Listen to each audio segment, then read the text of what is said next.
Well, I have to say the biggest surprise this year has been Marvel's announcement for Eyes of Wakanda, and many people have assumed this came right from Ryan Coogler. But now the head of Marvel TV has chimed in and given us the full scoop, and it turns out it came from a completely different place. Let's dive in and break it down. Now before we do that though, make sure you hit that like and subscribe button and ring that bell for all the updates. We do daily Marvel and DC videos, and we want to be your place for all the superhero news, but we're going to bring it to you truthfully and transparently so you are really in the know. Well, a few weeks ago during a special screening of What If Season 2, Marvel Studios shocked fans by revealing the existence of a Black Panther animated spin-off series called Eyes of Wakanda. Now that the series has been confirmed, more and more facts are slowly slipping out, and the curtain is being pulled back on the development of the series. Now, recently, Geek screenwriter Mark Bergenheim stated that he began working on the series back during the worldwide health crisis. And now, Echo executive producer Brad Wonderbaum has revealed even more details about who suggested the premise first. And quite shockingly, it wasn't Ryan Coogler.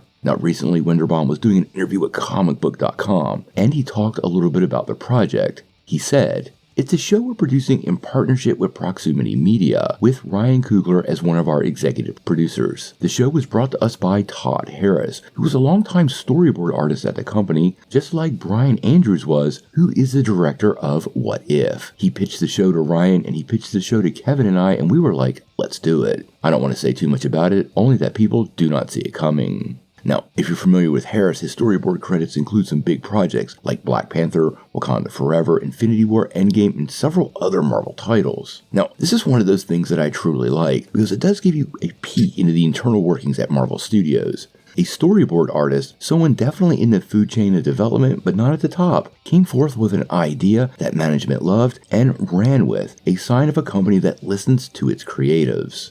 Hopefully this idea comes to fruition, because this is how great stuff happens, listening to the people in the trenches, and it sounds like that's exactly what's going on. Now, the official synopsis for Eyes of Wakanda reads, throughout Wakandan history, brave warriors have been tasked to travel the world retrieving dangerous vibranium artifacts. This is their story. And for many people, the title itself suggests the show will be more on the War Dogs, which is Wakanda's group of clandestine agents. In the comics, the group is also known as Hatut Sararzi. If you remember correctly, in the first Black Panther movie, Nakia was undercover as a war dog, so this wouldn't be the first time we would see them in the MCU.